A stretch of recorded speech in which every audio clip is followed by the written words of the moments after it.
Three, four. Good morning. How are you doing? We're back home.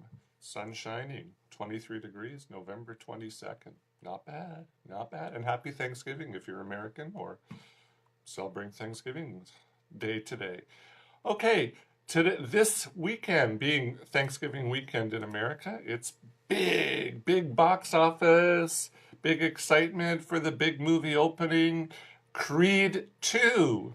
Except it's not opening here today. It was supposed to open 2 weeks ago. Then Warner Brothers Worldwide, they said, no, let's hold it off to Thanksgiving and then American Thanksgiving. It was supposed to open today. And then for some reason, Warner Brothers in Hong Kong said, no, we're going to hold it till January the 17th. I don't know, what's January 17th? It's not even Chinese New Year. It's sort of in the middle of, between regular New Year and Chinese New Year. So it's a very strange opening day. Probably not a lot being happening. Why they did it here, don't know. Maybe they didn't want to compete with the new Fantastic Beasts film, which is also Warner Brothers. But I don't see that would really, cannibalize one to the other. So we're not getting it. I can't talk about it yet. I haven't seen it yet. I guess I'll see it in a couple weeks and I'll talk about it. So I don't know why distributors here do this. They hold films, they typically this time of year, they hold films back so that they can latch onto any awards buzz that's being generated. But the trouble is we have so much piracy here and also China that by the time these movies come here, people have either gone to Shenzhen and bought a DVD or they've gone onto a torrent site and downloaded it and they've lost box office revenue. So I don't understand their logic here. Obviously, they've crunched the numbers. I assume they've crunched the numbers, and they seem to think that it's worth delaying a film and having people get alternative copies, illegal copies.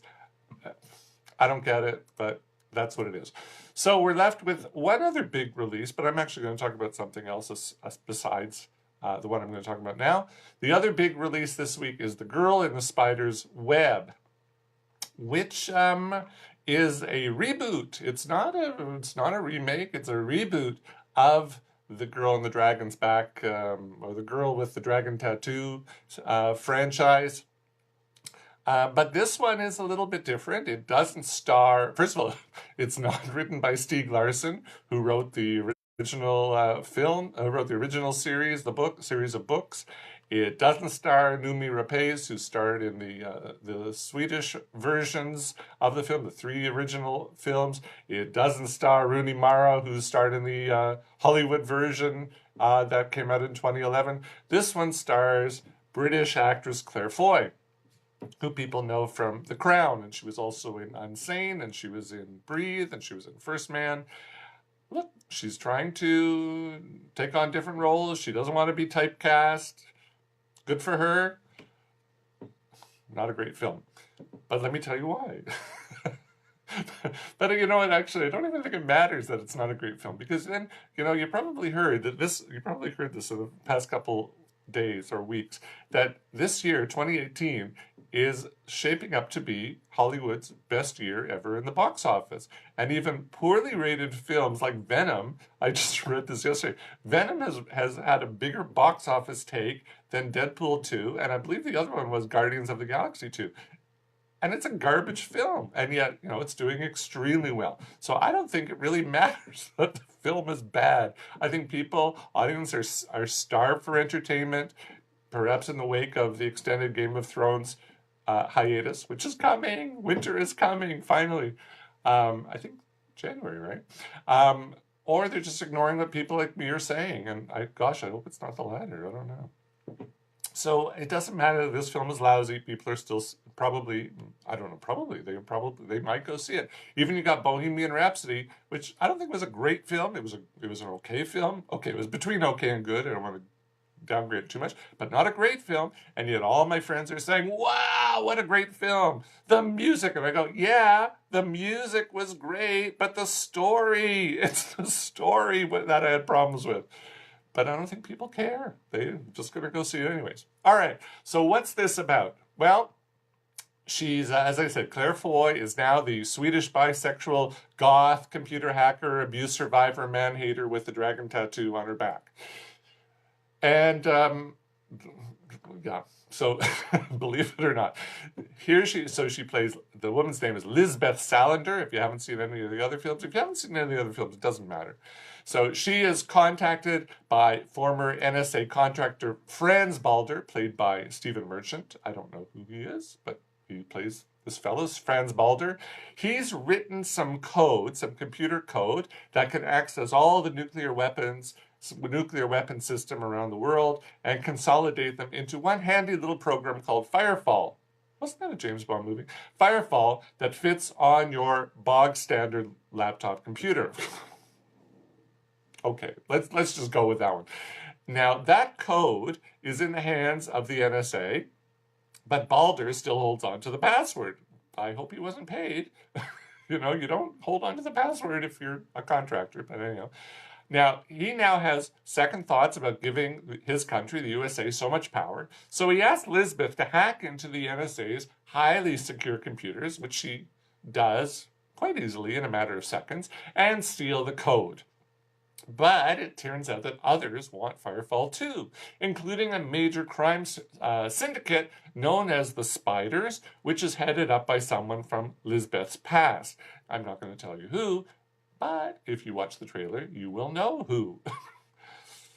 Okay, so now Lisbeth has to deal with the Spiders, the NSA, represented by Agent Edwin Needham, played by Lakeith Stanfield, who was in Get Out and Selma and Short Term 12. He was the kid, go see Short Term 12. I love that film. He had a very crucial part in Short Term 12. And the Swedish Secret Service, headed by Deputy Director Gabriella Grain, played by Synnöve Makodi Lund, Swedish actress. And she would like, these people would like, or she actually, especially the Swedish Secret Service, she would like nothing more than to finally nab Lisbeth for being this capeless, misandrist vigilante that she is. She's basically Batgirl, Batwoman, Batman, computer hacker. Now, as I said, this film is not great. You know, it's not horrible. It's just not great, and it's hard to know where to begin. You know, but I'll start with the script, which was written by Swedish author David Lagerkrantz. Now, Lagerkrantz has taken over this series. He's the official author of this series following Larsen's death in 2004. So we're probably going to see more of these films. Whether Foy stars in them, I don't know. Now, action films always require some suspension of belief, but this film takes it to new heights with Lisbeth's ability to hack into anything, anywhere, at any time, in a matter of seconds, to her incredible driving skills that would put James Bond to shame, to her ability to quickly recover from being firebombed, shot, drugged, asphyxiated, having the crap beaten out of her by a bunch of goons. You name it, it happens to her, and she gets over it within seconds. So that's part of the problem that I had with it. It's just not believable. Look, I expect it's not going to be believable, but that's just like, you know, really not believable. And Lagerkrantz's Lisbeth is a cross between James Bond and Batman. Or Batwoman. But she doesn't hold a candle to either of them. So none of it's very convincing. It's not fun to watch. This is, you know, it's not like a James Bond film that's fun. Or the old Batman, not the new Batman. Not the Ben Affleck Batman. But the other Batmans, they're not fun. So we know that she will live, you know, she'll live on to hack another day, but there's little tension along the way that we may think for even a half a second that maybe she won't live. You know, you're just watching it very passively. And I think that problem is the fault of Uruguayan director Fede Alvarez. He did the film Don't Breathe. He's just way out of his depth with this film. And look, I'll concede that maybe he was hampered by a low budget. He had a $40 million low budget compared to David Fincher, who did The Girl with the Dragon Tattoo. He had a $90 million budget, but David Fincher's a better director, in my opinion. But I don't think, you know, even with $40 million, I don't think he spent his money wisely. The chase scenes with one of them, it's ripped from the pages of a James Bond script. And if you see the trailer, you'll know what it is. It lacks excitement. These scenes, they're just not exciting. And Alvarez also, he should have hired a fight choreographer. You know, we saw with this very awful film a few months back, the Mark Wahlberg film, Mile 22. Shaky camera work is no substitute for a lack of choreography. You know, it doesn't fool us. And that's what we have every time Lisbeth gets into a fight. Look, I'm not asking her for her to be the actress Claire Foy, to be a martial artist. I don't, you know what, that's not realistic. But we need her to throw a convincing punch and execute a well-timed body flip on screen. You know, I don't think that's asking for too much. But there's none of that. Every time she gets into a fight, the camera goes like this, and, you know, that's the fight. So, as I said, there's plans for more of these films. This is, you know, a whole new series of Lisbeth's New Adventures, but so far it's not looking good. The box office is not so great on this film, but you never know with Hollywood, and look at Venom, you know. So my advice is save yourself some time and money. Watch the trailer. You're going to figure out the whole movie from the trailer, and you know you're on shaky ground if the trailer gives away too much. So, and the trailer is much better than the movie. So I'd say The Girl with the Dragon Tattoo, not a great film. You know what? Good for Claire Foy that she's taking on roles like this. That's, you know, just the complete opposite of The Crown, but not a good film at all. Now, fortunately, with that film here and Creed not being here, we have options, and many of them are legal. I only talk about legal options. I don't talk about illegal options. So we're not going to be left crying in our box of popcorn this week. And now, thanks to Netflix and the BBC, we have on Netflix the BBC series Bodyguard. It's not the Whitney Houston thing. This is a new series. It's a 6-part series starring Richard Madden, who was the King of the North in TV's Game of Thrones. And yeah, he got killed off too early. But everybody on Game of Thrones that you like gets killed off too early. So, but he's back, and he plays a specialist protection officer for London's Metropolitan Police Force, who gets assigned to protect Julia Montague, played by Keely Hawes. She's the government's ambitious and highly controversial Home Secretary. Now, Bud is a veteran of the war in Iraq. It's Afghanistan. He was a veteran of the war in Afghanistan, and he suffers from PTSD. But he's decided to keep his disability under wraps to everyone but his estranged wife and press on with his duties. And after a series of attempts on the Home Secretary's life that puts him squarely in the spotlight, he must use all of his wits and his training to not only clear his name, but uncover who's behind the conspiracy to discredit Montague. Now, this 6-part series, it starts off with a bang. Well, almost a bang, as Bud single-handedly averts disaster on board a London-bound train that he and his 2 kids just happen to be on. And that tension continues to build through to the end of the 3rd episode, which is like nail-biting, as this deeply conflicted character, police sergeant, not only has to deal with his own inner demons, but also the real external ones who seek to undermine British democracy as we know it. Then, episode 4, the series goes off the rails. And in the series' final episode, episode 6, rather than focusing on the motivations behind the conspiracy and its aftermath, the series creator, Jed Mercurio, who did Line of Duty, which also starred Keely Hawes, by the way, he turns the story's attention, I'm not going to give stuff away here, don't worry, he turns the story's attention to a protracted and highly unrealistic sequence involving Bud and an explosive vest, and that's all I'm going to say. Now, by the time that matter is resolved, there's only a few minutes left to quickly tie up some loose ends. You know, it's very rushed. The ending is very rushed, and it doesn't score very high on the believability scale. The first 3 episodes are fabulous, absolutely fabulous. And then episode 4, and just goes down, down, down, down, down.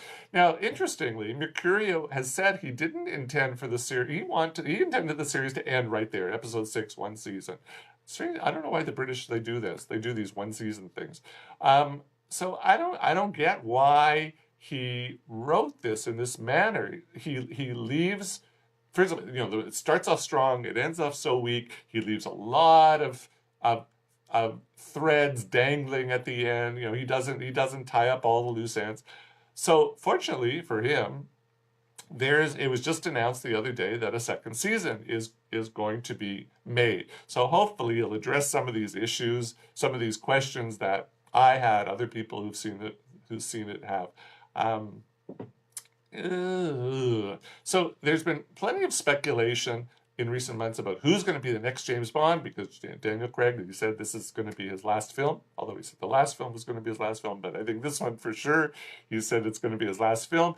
So even before this series came out, people were talking about Richard Madden as a possibility, and I'd say after this TV show, he's the actor to beat, because he is fantastic.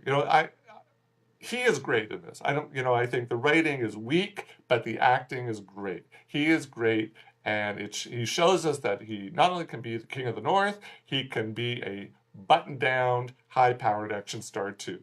So he's the reason to watch this. I'd say, certainly first 3 episodes, fabulous. Second 3 episodes, not so great, but still well worth watching. It's on Netflix, or I guess if you're in the UK, you can still watch it on BBC.